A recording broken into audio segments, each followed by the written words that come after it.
Esta es la paracha número 41, la paracha Pinhas. Pinhas que va de Bamidbar 25:10 hasta el 31.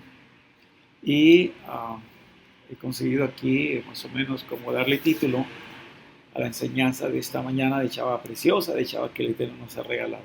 Una, una mañana esplendorosa, una mañana llena de luz. Entonces, el título que le he dado es Padres y Maestros, a esta enseñanza que tengo el deseo de compartir con ustedes. Y a manera de introducción, uh, eh, esta paracha muestra, hay una de las partes de la paracha muestra cómo Moshe, ¿verdad? Nuestro santo maestro, se interesa en dejar un líder que guíe a la comunidad, que guíe al pueblo de Israel a la tierra prometida. Eh, Sin embargo, los sabios, ¿verdad? Detrás de sus palabras pueden deducir el deseo de que alguno de sus hijos fuese el guía para esa generación. O sea, allí vamos a ver eso, cómo los sabios pueden, a través de las palabras de Moshe, ver cómo él tenía el deseo de que fuera alguno de sus hijos, ¿no? Y también hoy veremos que unos son padres y otros son maestros.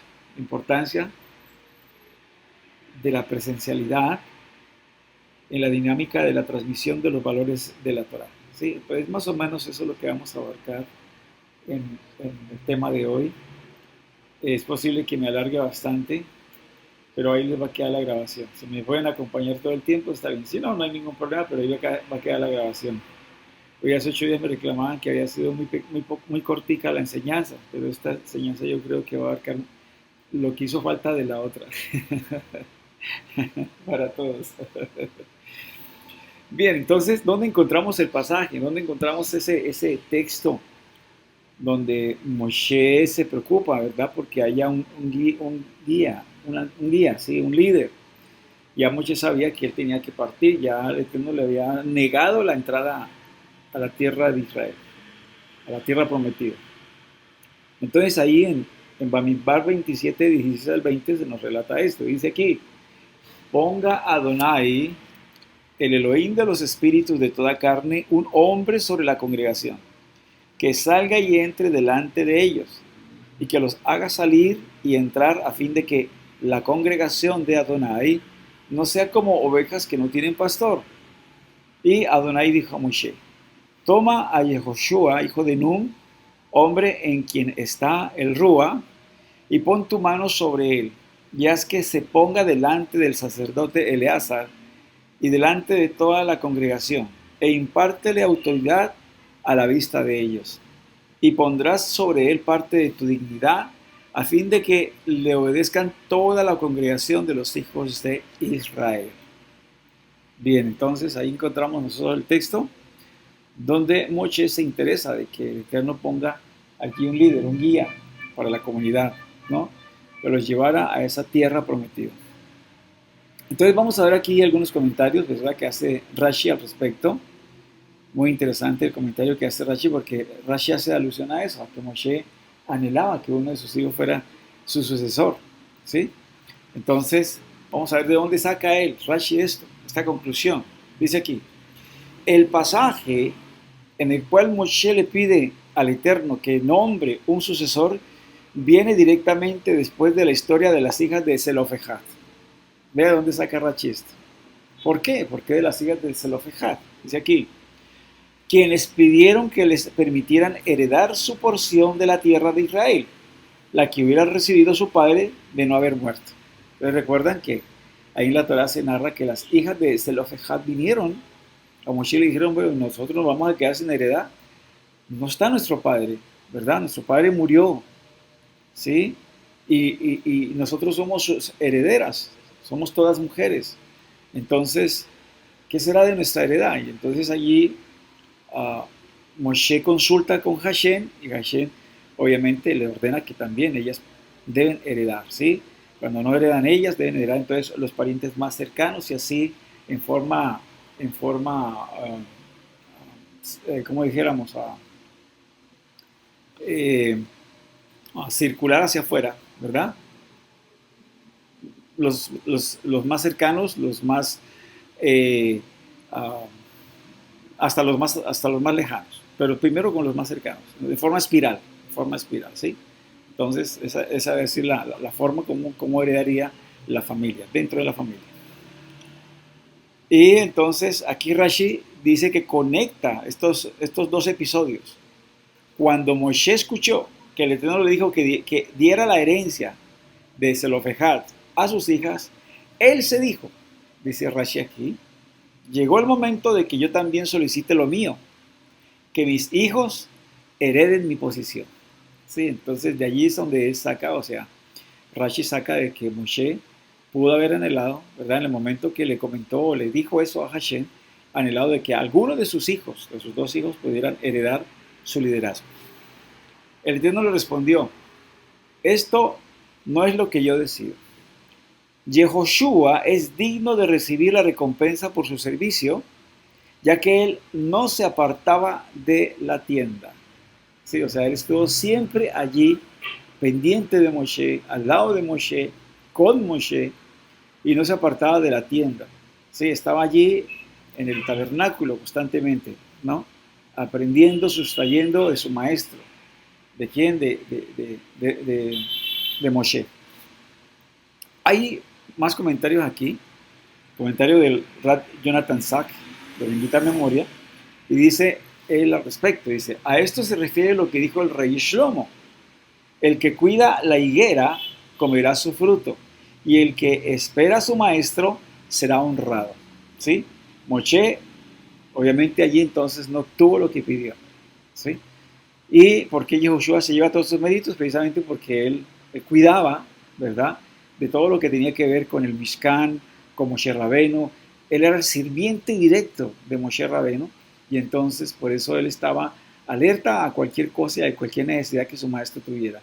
Y sustraía, ¿verdad?, de ese manantial de sabiduría de su maestro todo el conocimiento que se necesita y se requiere para guiar a toda una comunidad.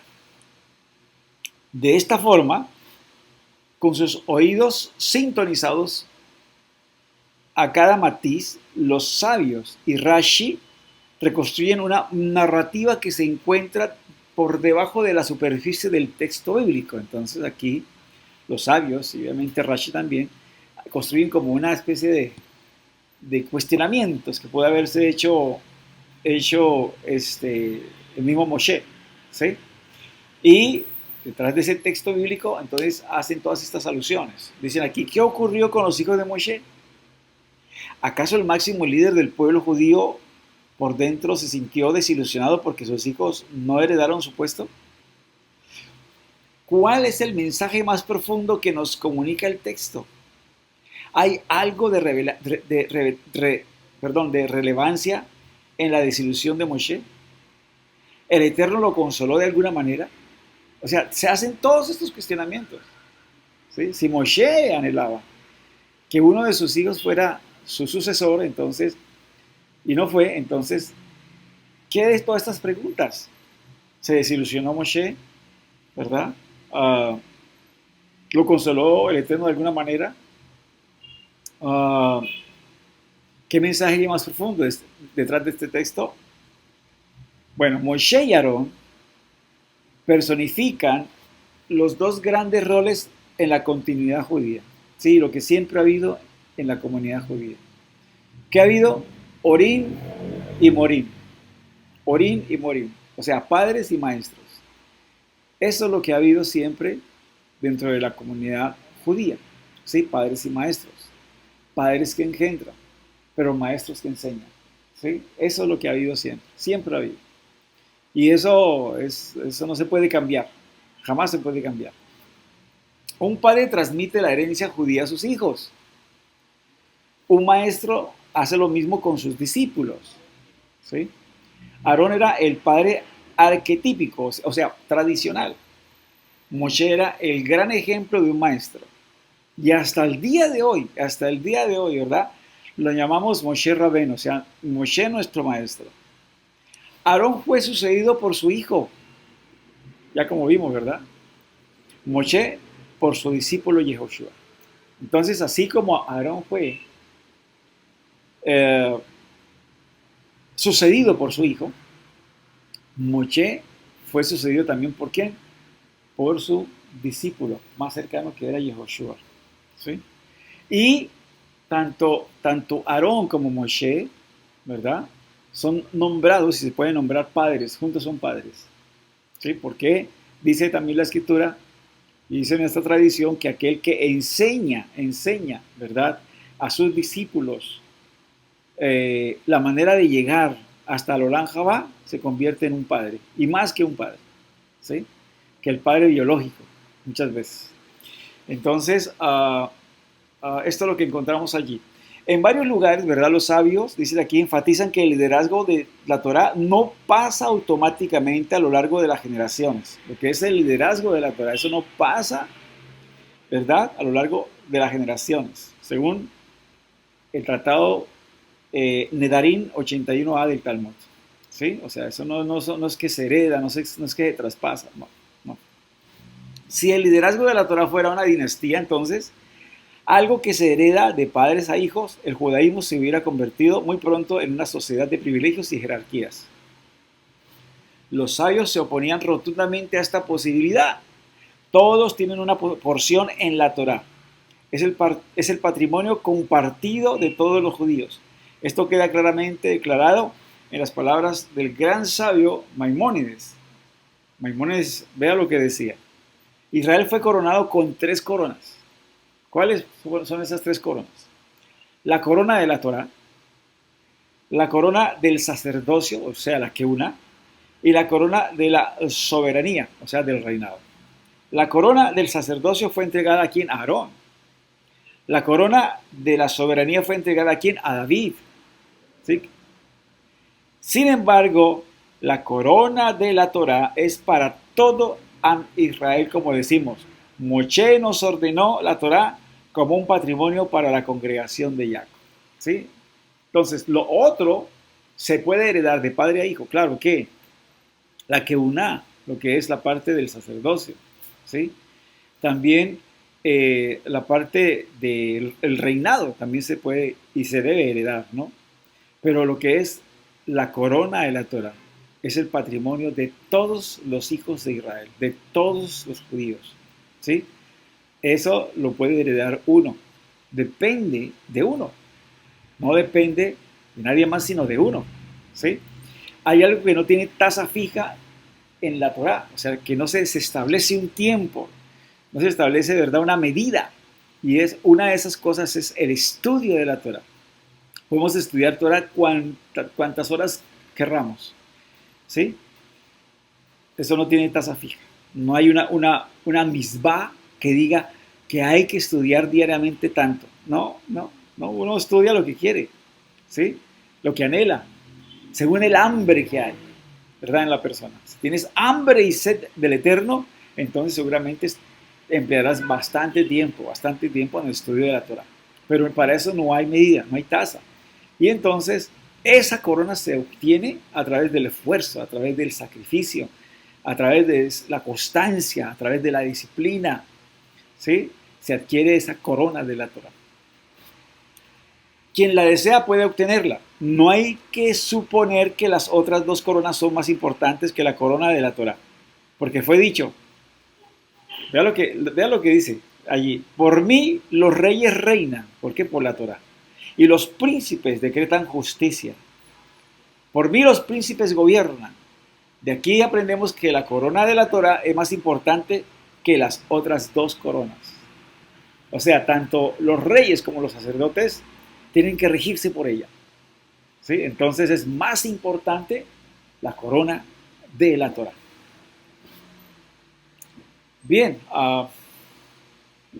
entonces obviamente entendemos aquí que esta es una de las grandes declaraciones igualitarias del judaísmo.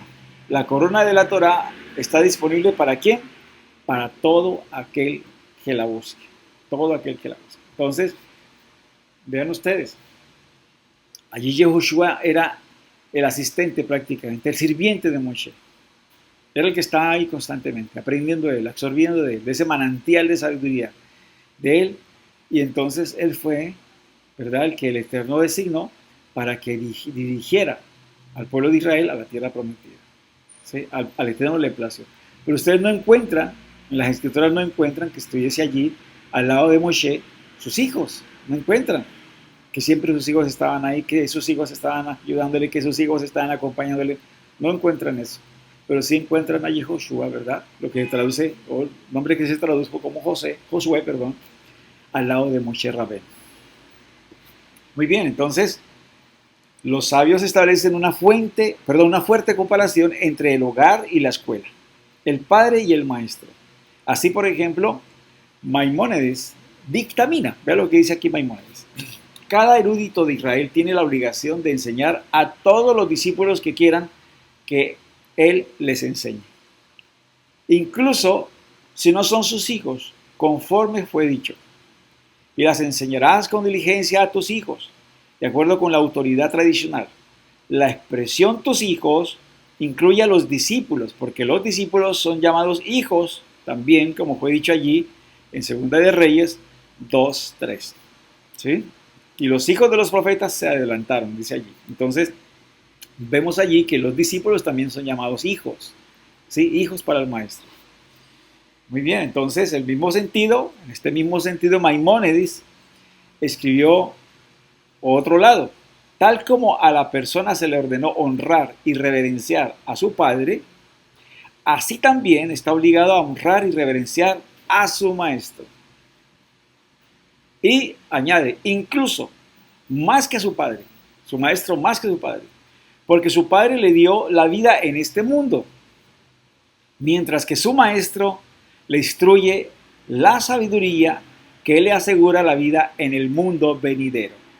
Vean ustedes, entonces su padre lo engendra para este mundo, pero el maestro, ¿verdad?, le enseña a él, lo instruye, le da sabiduría para asegurar el mundo venidero, o sea, la eternidad. ¿Sí? Muy bien, entonces aquí vemos como una especie de conexión, ¿no? O sea, con todo esto, una conexión, ¿verdad?, que también puede funcionar en dirección opuesta. Consistentemente a lo largo de los libros de Moshe, el rol de un padre es definido en términos de enseñanza e instrucción. Allí está definido. Y las enseñarás a tus hijos y hablarás de ella cuando estés sentado en tu casa, andar por el camino, al acostarte y levantarte. Sí, es enseñar a sus hijos, o sea, el rol de su padre, es un rol definido en términos de enseñanza y de instrucción. Dice aquí, entonces, la educación es una conversación entre las generaciones, entre padre e hijos. En el versículo de la Biblia que explica por qué Abraham fue elegido como el padre de una nueva fe, dice, lo he elegido porque él dirige a sus hijos y a su casa para que lo sigan, cumpliendo los caminos de Dios, haciendo lo que es correcto y justo. Eso el Eterno hablando acerca de Abraham. ¿Sí? Que Abraham enseñaría también a sus hijos. ¿Sí? En el camino recto, en el camino justo. Por eso Abraham fue elegido para ser tanto un padre como un educador. ¿Sí? Eso fue Abraham, un padre y un educador. Entonces, a Moshe se le entregó la oportunidad de ver a sus hijos, se le negó la oportunidad de ver a sus hijos en su mismo rol, o sea, como líder, para que su desilusión personal se convirtiera en una fuerte esperanza para las futuras generaciones. Vamos a ver qué quiere decir esto. Caramba, está como un poquito, ¿no?, complicado. A Moshe se le negó la oportunidad de ver a sus hijos heredar su rol para que su desilusión personal se convirtiera en una fuente de esperanza para las futuras generaciones. Entonces, ¿qué entendemos en esto? O con esto, que el liderazgo de la Torah no es la prerrogativa de una élite, no se transmite por una sucesión dinástica, no está confinada a aquellos que descienden de grandes eruditos, está abierta para todos. Si lo deseamos y le dedicamos nuestro mejor esfuerzo, energía y tiempo. ¿Sí? Entonces eso es lo que le queda a Moshe. Ahora, Moshe puede darse el lujo de decir que tiene al infinito, un número al infinito de hijos que le siguen, que aprenden de él. ¿Por qué? Porque hasta el día de hoy nosotros decimos Moshe Rabbeinu, Moshe nuestro maestro, ¿sí? Entonces, Moshe recibió un gran consuelo. Así como hasta el día de hoy los Kohanim son los hijos de Aarón, así también todos los que estudian Torah son los discípulos de Moshe. Perdón. Sí, entonces, así como se hereda, ¿verdad? La Keuná a través de Aarón, sí, el sumo sacerdocio, así también todos nosotros que hemos aprendido de Moshe, somos sus discípulos y también venimos a ser sus hijos. Algunos tienen el privilegio de ser un padre, otros el de ser un maestro. Estas son dos maneras en las que algo de nosotros perdura para el futuro. Entonces, algunos, ¿verdad?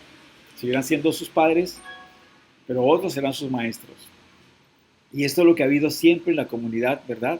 De Israel, siempre en el pueblo de Israel. Tanto padres como maestros, ¿sí? El padre que le va enseñando, ¿verdad? Los valores de Torah, ¿sí? Ustedes saben que eso lo aprende en casa, aprende la forma de llevar a cabo el asnibó y todo esto, pero el maestro le instruye de una forma más profunda, ¿sí? Y lo equipara o le enseña para que alcance, ¿verdad? El Olam Jabá, el mundo por venir. Padre como maestro o maestro como padre, esos son los mayores roles del judaísmo. Uno fue inmortalizado por Aarón y el otro por Moshe. De aquí la importancia de tener un guía o un líder que instruya. Es importante tener un guía, una persona que le instruya, ¿sí? Yo de pronto he dado con personas que van de un lado para otro y hacen muchas preguntas y preguntas. Y mi consejo para esas personas es busque un guía espiritual, una persona, ¿verdad? En quien confiar, una persona que le inspire a usted respeto y que le inspire confianza, para que usted aprenda, para que crezca, para que madure, para que dé la talla espiritual, ¿sí? Alguien que lo aconseje, alguien que le instruya, ¿verdad? Es muy importante conseguir siempre un guía espiritual, ¿sí? Y no estar de un lado, del otro, escuchando aquí, allá, esto, lo otro. No, tenga ya una persona que le esté allí compartiendo y enseñando, ¿verdad? Para que usted pueda, y esté pendiente, obviamente, de usted para que pueda colaborarle en ese crecimiento, ¿sí? Espiritual. Le conozca sus falencias, conozca sus virtudes, sus defectos y pueda aconsejarle, pueda guiarle y ayudarle a salir adelante. Y tenga usted esa confianza, ¿verdad? Con su maestro, así como usted tiene esa confianza con su padre, con su madre, ¿sí? Es muy importante. Eh, Así, obviamente, como en el judaísmo, la madre juega un papel importante y es por la madre que el judaísmo se hereda. ¿Por qué? Porque la madre es la que está ahí con los hijos desde que nacen. Siempre está ahí. Los hijos están observándola, los hijos están escuchando de ella, los hijos están aprendiendo de ella porque ella tiene un rol interno de la casa, ¿sí? Un rol interno, el rol de ella es interno, por eso sus órganos son internos, sus órganos sexuales son internos, el órgano sexual del hombre es externo, el hombre es de afuera, de la calle, el hombre es del trabajo, ¿verdad? Es de estar buscando por fuera, ¿verdad? La parnasá, el sustento, la mujer es de casa, estar allí, ¿verdad? Cuidando de sus hijos, pendiente de ellos. Entonces, así los hijos se familiarizan más con la esencia, ¿verdad? Del judaísmo, de la Torá, ¿sí? ¿Por qué? Porque ve en su madre ese ejemplo, ¿sí? Por eso el judaísmo se hereda por la madre, porque es la madre la que los cría prácticamente, está al lado de ellos desde que nacen, ¿sí?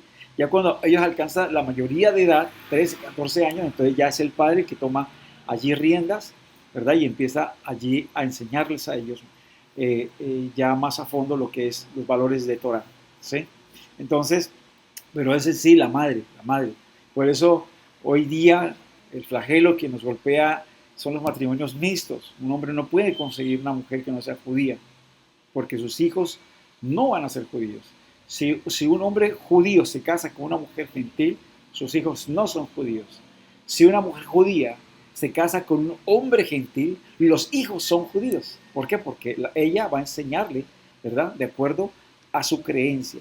Entonces, según la halajá, la mujer que tiene hijos de una persona gentil, sus hijos son judíos. Según la halajá, el hombre judío que se casa con una mujer gentil, los hijos no son judíos, porque es la mujer la que cría. Entonces, así, ¿verdad? Como se necesita ese contacto, se necesita esa presencia, se necesita, ¿verdad? Ese liderazgo, se necesita ese ejemplo.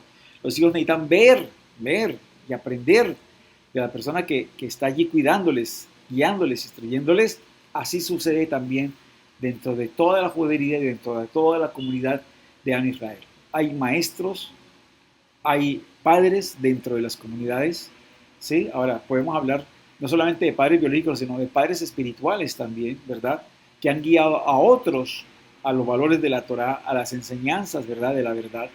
Y hay maestros que van instruyendo también a esas personas para que tengan la estatura, ¿verdad?, que deben tener. Uh, entonces, hoy y siempre la vida en comunidad es esencial. Por eso es esencial la vida en comunidad. Y aquí vamos a abarcar otro tema que es el tema, ¿verdad?, que hoy nos interesa y que obviamente esto golpeó a muchas personas, al mundo entero, que es el tema del aislamiento y de la virtualidad. ¿Sí? ¿Hasta dónde esto puede llegar? ¿O hasta dónde debe llegar? ¿Sí? ¿O hasta dónde debe ya uno considerar que ya la virtualidad ya no sirve? O no está sirviendo, ¿verdad? Entonces, esa vida de comunidad siempre ha sido un derrotero dentro de las comunidades judías, ¿sí? Eso ha sido una forma para asegurarnos de que ese legado ancestral permanezca, ese legado ancestral, ese bagaje y ese conocimiento permanezca en las personas, ¿verdad?, que se levantan hoy día como hijos, ¿verdad?, como niños, como hijos del pueblo de Israel, de Am Israel, ¿sí? Y no hay excusas para no compartir en forma presencial los valores de Torah. Si bien la pandemia hizo que nos aisláramos en forma temporal, es hora de que nos cuestionemos si nos quedamos en la comodidad de nuestras casas para recibir el testimonio vivencial de los demás y de nuestros líderes, ¿sí? Nos cuestionamos por qué para un paseo, por ejemplo, o un evento familiar, o algo de interés personal, secular, ¿verdad?, asistimos. Pero para comprometernos con Hashem, lo hacemos mejor desde la virtualidad. ¿Sí? O sea, pensemos, o sea, yo les digo esto porque tenemos que mirarnos, tenemos que analizar. Si para otros eventos sacamos el tiempo y nos interesa, y es más, ponemos hasta de nuestra parte y salimos y compartimos con la familia y paseamos y esto y lo otro, ¿por qué cuando se dice, o por qué cuando se habla de estar en comunidad, ahí sí sacamos o justificamos, ¿verdad?, nuestra ausencia? ¿Por qué? ¿Por qué debemos hacer así? El judaísmo no se puede vivir aisladamente. No se vive aisladamente con el judaísmo. El judaísmo es para vivirlo en comunidad. En comunidad. Hay personas en Puerto Rico que quieren hacer aliyá en Israel. O sea, quieren ir a Israel, quieren hacer conversión al judaísmo. Y a ellos se les exige, ¿sí?, que deben estar en comunidad mínimo cierto tiempo, en comunidad, para que sepan cómo es la vida en comunidad, o sea, en comunidades judías. Ir a un Bet Knesset, a una sinagoga, cuál es el rol de la sinagoga, ¿sí?, cómo se comparte allí con las demás familias, cómo se hacen las cosas dentro o internamente en el Bet Knesset, en la sinagoga, ¿sí? Si no tiene eso, no puede hacer aliyá, o sea, no puede ir a Israel y hacer aliyá, hacer conversión, si no ha vivido en comunidad, ¿sí? Entonces, el judaísmo no se puede vivir aisladamente. Y por eso yo les invito a que nos cuestionemos, ¿por qué cuando se trata de algo familiar, cuando se trata de algo, ¿verdad?, de un evento grupal o un evento empresarial o lo que sea, así hacemos todo el esfuerzo por asistir? Es más, estamos más interesados por asistir a esos eventos y todas estas cosas, ¿verdad?, que estar presencialmente en lo que es más importante, en lo que es eterno, en lo que es, ¿verdad?, valores de Torah, aprender para la eternidad, aprender lo que es la espiritualidad, aprender lo que es nuestra comunión con Hashem. ¿Sí? ¿Por qué? O sea, vamos a cuestionarnos. ¿Qué es lo que nos motiva o desmotiva? ¿Qué es? Eso hay que investigarlo. Hay que mirar qué está pasando allí. Pero yo creo que es un tiempo donde, sí, claro, hubo pandemia, todavía hay pandemia, ¿verdad? Hay que cuidarse, claro que sí. Pero por eso digo, hay cosas que estamos haciendo, ¿verdad? Que de pronto nos interesa y ponemos de nuestra parte y voluntad y sacrificio inclusive para asistir, para ir, para viajar, lo que sea.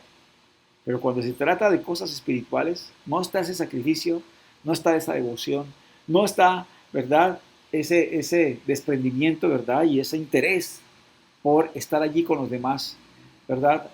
Ajín y ajiyot, o sea, hermanos o hermanas o familia, ¿verdad? En la emuná, para compartir. No está ese interés.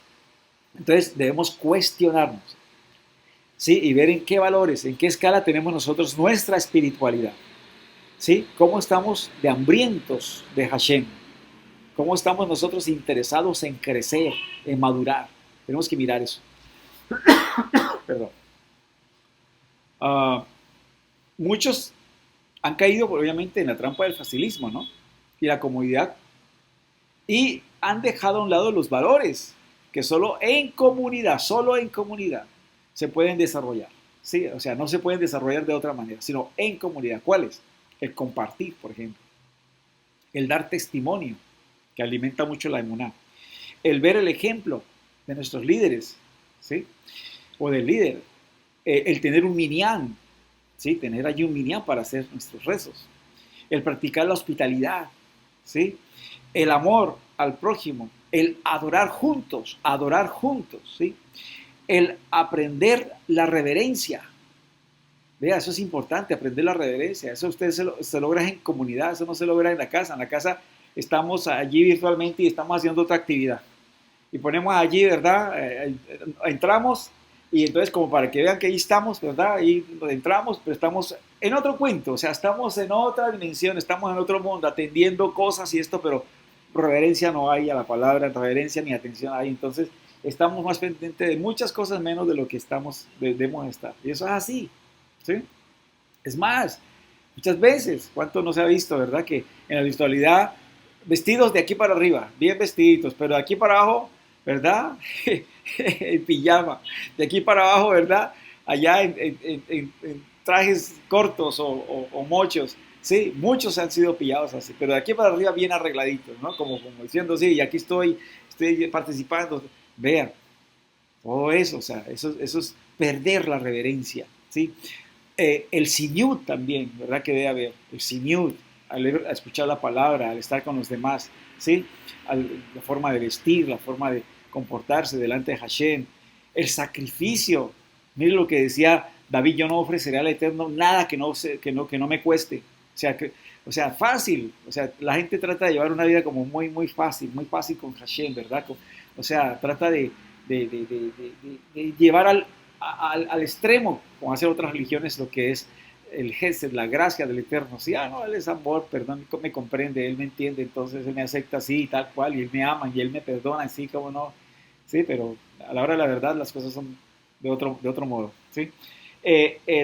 Las fiestas, compartir en las fiestas, estar en las fiestas, compartir la tefilá, las oraciones, las plegarias, todo eso en comunidad. Eso es importante, eso hace parte del crecimiento, eso hace parte de la madurez, eso hace parte del desarrollo espiritual que debemos tener. ¿Sí? Y no quedarnos allí, ¿verdad? En la virtualidad, en la comunidad de la casa, haciendo todo menos lo que hay que hacer. ¿Sí? Poniéndonos allí, ¿verdad? En pantalla, pero haciendo otras actividades diferentes y no prestando atención. Es más, muchas veces se le presta más atención a una película que a la enseñanza de la Torah, que a las instrucciones de la Torah. ¿Sí? Vea que en un Bet Knesset, en una sinagoga, ni siquiera un celular se permite encender, porque estamos delante de Hashem, ¿sí? Y no se puede uno retirar allí, uno tiene que quedarse allí, ¿verdad? Calladito, escuchando, atendiendo, ¿ah? Porque estamos escuchando al Rey del universo. Dice la escritura allá en uno de los profetas, dice, el Eterno está en su Kadosh templo, calle delante de él toda la tierra, calle delante de él toda la tierra. O sea que cada vez que vamos a un Bet Knesset, en una sinagoga, un Beit Midrash, o estamos, ¿verdad?, en un shiur y todo eso, tenemos que prestar toda la atención, 100%. No podemos permitir que nada nos distraiga porque nos puede costar la vida, nos puede costar la falta de madurez, nos puede costar, ¿verdad?, el crecimiento, ¿verdad?, enano que muchas veces se tiene, ¿sí? El comprender ciertas materias, ciertas áreas. Es importante prestar total atención, total atención. Entonces, si eso no se puede en la virtualidad, tenemos que hacerlo presencialmente. Y presencialmente tenemos todos estos valores. Podemos cultivar todos estos valores, el amor, la hospitalidad, ¿verdad?, el minyan, la reverencia, el sinyut, las oraciones, las fiestas, el sacrificio. Todo esto es importante, ¿sí? ¿Cómo es posible? Y esto me llena de celo, que hayan comunidades en el campo, ¿sí? Hayan personas que viajan hasta un día de camino, o sea, un día de camino, para asistir a una reunión. Sí, a una reunión. Estoy hablando de otras religiones, ¿no? ¿Sí? O sea, que se sacrifican en caminar todo un día para llegar a una reunión de unas cuantas horitas.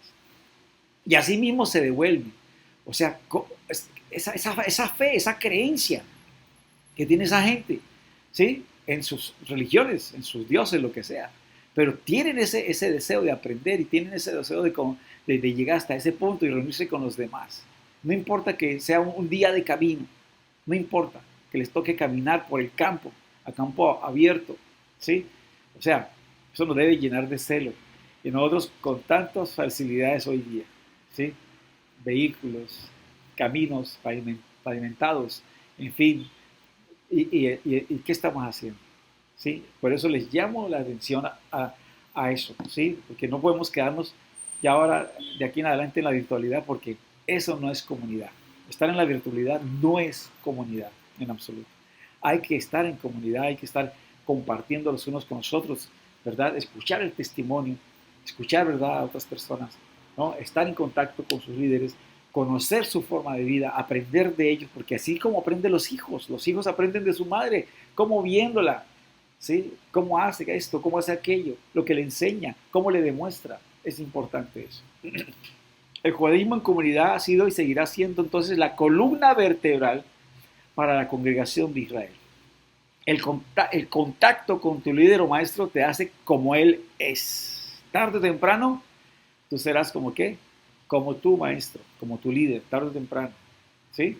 Entonces, acordémonos que eso dijo Yeshua. Yeshua dijo allí, Matillahu dijo, un talmidín no está por encima de su maestro, ni un siervo por encima de su señor. Bástele a su discípulo llegar a ser como su maestro y al siervo como su señor, ¿sí? Entonces, eso lo dijo nuestro santo maestro y eso es así, ¿sí? Recuerden ustedes que hubo un caso, el caso de Eliezer, el siervo de Abraham, a él lo confundieron con Abraham. ¿Pero por qué? Porque él absorbía de Abraham. Él era uno de sus discípulos aventajados, era el mayordomo y aprendía de Abraham y adquirió las características de Abraham y lo confundían con Abraham. ¿Ve? Entonces, eso ha sido así siempre, ¿no? A Kefas, por ejemplo, le dijeron a él también, tú te pareces a los discípulos de Yeshua, porque estás hablando, tu manera de hablar te delata. Así le dijeron, que era uno de los talmidines de Yeshua porque su manera de hablar lo hacía como uno de sus seguidores. ¿Sí? Ahí lo encontramos en Matillahu también 26, 73 al 74. Dice, y un poco después se acercaron los que estaban allí y dijeron a Kefas, seguro que tú también eres uno de ellos, porque aún tu manera de hablar te descubre. Aún tu manera de hablar te descubre. Una manera correcta, pausada, paciente, amorosa, inteligente, sabia. ¿Sí? Te descubre. Y entonces, ¿el que hizo? Todo lo contrario, para no verse descubierto. ¿Qué hizo? Empezó a maldecir, empezó a jurar, empezó a decir mentiras y decir, yo no conozco a tal hombre, yo no Entonces, ¿sí? Vea, se va adquiriendo las características, la forma de ser del líder, ¿sí? Cuando tú tienes un líder, tú adquieres esas características de tu líder. Mire usted los de Breslo, todos se parecen, ¿verdad? Ahí al Rabino Arús, ¿verdad? Entonces, allí, contentos, felices, siempre danzando y todos son así. Todos los hebreos son así. ¿Por qué? Porque su líder es así. ¿Ves? Y así tú entenderás que es importante, ¿verdad?, tener un líder y estar en comunidad, estar presencialmente allí con él. Uh, entonces debemos poner nuestra mirada, obviamente, por encima de todos los maestros, por encima de todos los rabinos, por encima de todos los moraín, ¿verdad?, que pueda haber, ¿sí? Tenemos que poner nuestra mirada en quién. Dice allí, nuestro santo maestro, nuestro Mesías de Israel. ¿Por qué? Porque Él es superior. Él es superior. Entonces, por eso ahí la escritura habla que debemos poner nuestra mirada en Él. ¿Por qué? Porque Él materializó, por decir así, materializó en vida la voluntad del Padre. ¿Sí?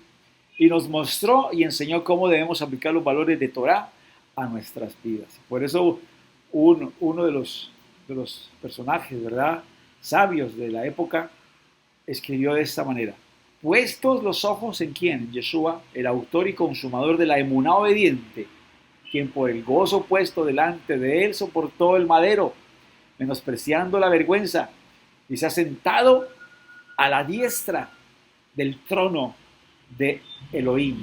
No hay nadie que se haya sentado a la diestra de él, únicamente el Mashiach. Y por eso es que es superior a todos. Y también está escrito que debemos seguir que sus pisadas. Debemos seguir sus pisadas. El mismo Kefas, hablando acerca de esto, dijo: porque para este propósito habéis sido llamados. Nosotros hemos sido llamados, ¿para qué? Pues también el Mesías sufrió por vosotros, dejándonos ejemplo para que sigamos, ¿qué? Sus pisadas. Sus pisadas. Entonces tenemos que empaparnos bien de la vida y obra de Él, para entonces emular todo lo que Él hizo, tratar de hacer todo lo que Él hizo, ¿verdad? Porque Él mismo nos desafió y dijo: sed vosotros perfectos como vuestro Padre que está en los cielos es perfecto. Imagínense ustedes, qué reto tan grande. Hasta llegar a la estatura que el Creador demanda de cada uno de sus hijos. Veas que tenemos que crecer. Para crecer tenemos que estar en comunidad. Para crecer tenemos que absorber de nuestros líderes, del líder, ¿verdad?, que tú elegiste y que te llena y que te ayuda, con el cual tienes confianza, el que te conoce, el que sabe aconsejarte en un momento dado, con el cual tú puedes, ¿verdad?, contar. Ese es el líder que tú necesitas. Entonces allí tú tienes que quedarte y crecer con él, ¿verdad?, ayudar, apoyar y salir adelante, ¿verdad?, para que puedas tener la estatura que tú necesitas. Dice allí, una de las baraitá que escribió Rashta a la comunidad de Éfeso, dice: hasta que todos lleguemos a la unidad de la emuná y del conocimiento pleno, ¿verdad?, de el Mesías, Hijo de Dios, a la condición de un hombre maduro, a la medida de la estatura de la plenitud del Mesías, a la medida de la estatura de la plenitud del Mesías. ¿Hasta dónde nos exigen? Que lleguemos a esa plenitud, que lleguemos hasta esa posición, ¿sí?, que tenía, o sea, que esa estatura que el Mesías mostró cuando estuvo aquí en persona, ¿sí? Y ustedes se dan cuenta que lo que hizo fue bienes, puro bienes, cosas buenas. Él hizo cosas buenas, excelentes. Y hay que emular todas esas cosas que él hizo, ¿sí? Él siempre fue allí y ha sido la bendición, ¿verdad?, para nuestro pueblo y para todo el mundo. Entonces, eso es lo que debemos nosotros ser allí. Yeshua se movió entonces con sus talmidines, les enseñó en persona, les instruyó y mostró cómo debía cumplir la Torah. Allí vemos nosotros, ustedes leen los de Soró y eso es lo que encuentran ustedes ahí. Cómo él se movía con sus talmidines, ¿verdad? Les enseñaba, ¿verdad? Así como se echan los demonios, mire. Así como se ora por los enfermos, ¿verdad? Está. Esto es lo que es con la fe, ¿verdad? Usted puede ordenar esto, puede hacer aquello, ¿está? ¡Wow! ¿Sí? ¡Wow! Y él dijo: mayores cosas harán porque yo voy al Padre. Mayores cosas harán. Bueno, hay que meterse eso en la cabeza. Mayores cosas vamos a hacer. Claro que sí. ¿Sí? Porque Él va al Padre. Entonces, Él está allí y está intercediendo por nosotros. ¿Verdad? Entonces, hay que ir mirando eso. Hay que ir llegando a esa estatura. Hay que ir siguiendo sus pisadas. Hoy día debemos replantearnos y considerar las palabras que nos amonestan a vivir en comunidad. Y tenemos muchos ejemplos en las Escrituras, ¿sí? No más yéndonos al libro de los hechos de los talmidines, ¿verdad? Allí, o de los emisarios, de los aliajín, vemos nosotros allí pasajes donde se habla de que estaban reunidos, que reuniéndolos, ¿verdad? Que cuando estaban todos juntos, siempre encontramos nosotros allí textos donde se habla de que estaban juntos, de que estaban reunidos, de que estaban ahí aguardando, de que estaban esperando, de que estaban orando juntos. Todo eso lo encontramos nosotros allí en esa carta. Dice allí, reuniéndolos, les mandó que no se salieran de Jerusalén, sino que esperaran la promesa del Padre, la cual les dijo, oísteis de mí. Que se reunieran, que se mantuvieran allí en Jerusalén, todos juntos, unidos. ¿Sí? Cuando llegó Shavuot, dice allí, estaban todos juntos en un mismo lugar. Entonces, ve, ¿qué sucedió? Por estar juntos en el mismo lugar, vino la promesa. ¿Cuál promesa? Ruach HaKodesh para todos los alijim, los shelichim, todos fueron llenos del Ruach HaKodesh. Y así, dice allí, día tras día, continuaban unánimes en el Beit Hamikdash y partiendo el lejen en los hogares, comían juntos con alegría y sencillez de corazón. Vean ustedes, le dan mucha prioridad a quienes, a las personas, a los de la emuná. Vea, es que si ustedes o nosotros no tenemos contacto con la gente de la emuná, con la gente espiritual, vea, enflaquecemos. El mundo nos arrastra. La gente del mundo nos puede arrastrar porque si permanecemos más con la gente del mundo, con la gente que no tiene Torah, ¿verdad? Y no permanecemos ni nos juntamos con la gente de Torah, nos debilitamos. Cualquiera se debilita. Es como si pusiéramos, ¿verdad? Hiciéramos una hoguera con leños. Sí, ahí están los leños y todos los leños ahí juntos, eso es prender una gran hoguera. Pero si sacamos y apartamos un leño y lo dejamos aparte, ¿qué sucede? Tarde o temprano se apaga. Tarde o temprano se apaga. Pero si se permanece allí, va a mantenerse la llama, ¿sí? Allí, con los otros leños. Así mismo sucede. Perdón. Cuando una persona no se reúne, no está presencialmente, no está, ¿verdad?, en comunidad, pero está más con la gente del mundo, con su familia que no conoce de Torah, con sus amigos, con sus familiares, etcétera, se apaga. Su emuná al piso. Por más que ore solo, por más que ayune solo, no, eso no. Ustedes no encuentran eso en las escrituras, no encuentran eso en la Torá. Sí, personas solitarias por allá que ayunan solitas, que oran solitas, que estudian solas. Hay que estar en comunidad, hay que estar en familia, por lo menos en familia compartir, estar en familia y compartir. Si no hay eso, entonces hay algo grave allí. ¿Sí? La persona se debilita, ¿sí? Y tiene que unirse, juntarse, ¿verdad?, allí a su comunidad. Dice allí, 3:1 de Hechos, y cierto día Kefas y Yohanan subían al Beit Hamikdash a la hora novena, la hora de la tefilá. O sea que iban allí a hacer minjá. ¿Sí ven ustedes? Sí, entonces iban allí a hacer minjá. Estaban allí, sabían que era tal hora, subían allí, se reunían con todos y hacían las tefilá. Y por último allí nos anima el escritor de la carta a los judíos en esa misiva, dice aquí que no dejen de reunirse, como algunos ya tienen por costumbre, sino anímense unos a otros y mucho más al ver que el día se acerca. Ve ahí, estamos más cerca de las cosas finales y es cuando más alejados. Cuando ya no hay reuniones, cuando ya no hay comunidad, ¿sí? Entonces, tengamos mucho cuidado con eso. Se nos advierte aquí. Mucho más debemos reunirnos cuando veamos que aquel día se acerca. ¿Qué?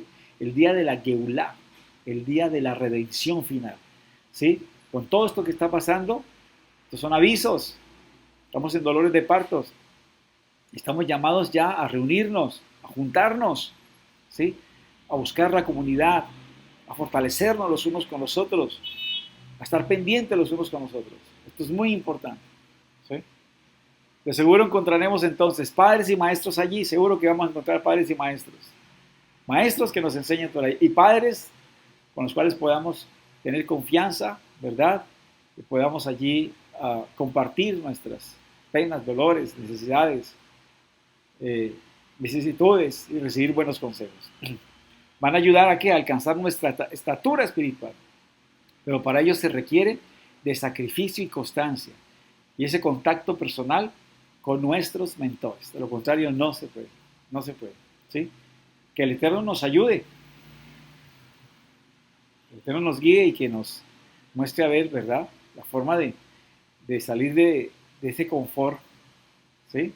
Que muchas veces, ¿verdad? Es dañino, porque estamos entretenidos en otras cosas, menos en lo que debe ser, ¿sí? Entonces, ya estando de manera presencial, podemos cultivar todos estos valores que les dije, ¿sí? Podemos cultivar allí, ¿verdad? Las oraciones juntas, el testimonio, el siniud, ¿verdad? El respeto, el amor al prójimo, ¿verdad? La hospitalidad, en fin, todo esto es muy importante en comunidad, ¿sí? No se puede hacer ya si no se vive en comunidad, ¿sí? Tenemos que aprender a vivir en comunidad y a saber cómo es que convive el pueblo de Israel, cómo que hace el pueblo de Israel las cosas, ¿sí? Cuando está en comunidad. Todo eso es muy importante. Y así de esa manera podemos ¿qué? Crecer, podemos madurar y llegar a la estatura que Akadosh Baruj Hu quiere para cada uno de nosotros. Debemos reconsiderar, de veras, el asunto de la virtualidad, de considerarla mucho y empezar a pensar en la presencialidad, ¿sí? Eso es muy importante y no quedarnos allí ya en la comunidad de la casa, porque ahí hay mucha distracción. Yo sé que hay mucha distracción y entonces no vamos a poder crecer como el Eterno quiere, demanda. No es lo mismo, no es lo mismo, ¿verdad? Criar hijos virtualmente, ¿sí? O hacerle seguimiento telefónico. ¿Cómo estás, hijo? ¿Qué ha habido? ¿Cómo te encuentras? Ah, bueno, sí, ok, listo, ¿sí? Que estar presente. No es lo mismo, ¿sí? Cuando estamos presentes, el crecimiento es mucho mejor, el ejemplo es mucho mejor, la fuerza de la enseñanza es mucho mejor que hacerla así a larga distancia, que hacerla así virtualmente.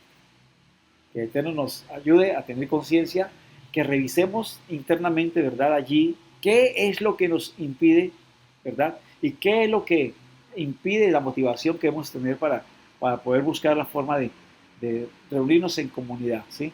Pero ¿por qué muchas veces cuando se trata de otras actividades tenemos toda la motivación y todo el deseo de salir inclusive corriendo, ¿verdad? A hacer cualquier evento, a pesar del COVID, a pesar de lo que sea, del contagio, eso sí lo vamos a hacer, ¿verdad? En familia o con los amigos o con la comunidad por allá, ¿verdad? De la empresa o lo que sea, eso sí, pero cuando se trata de la parte espiritual, ¿por qué nos excusamos o nos justificamos? Eso hay que revisarlo.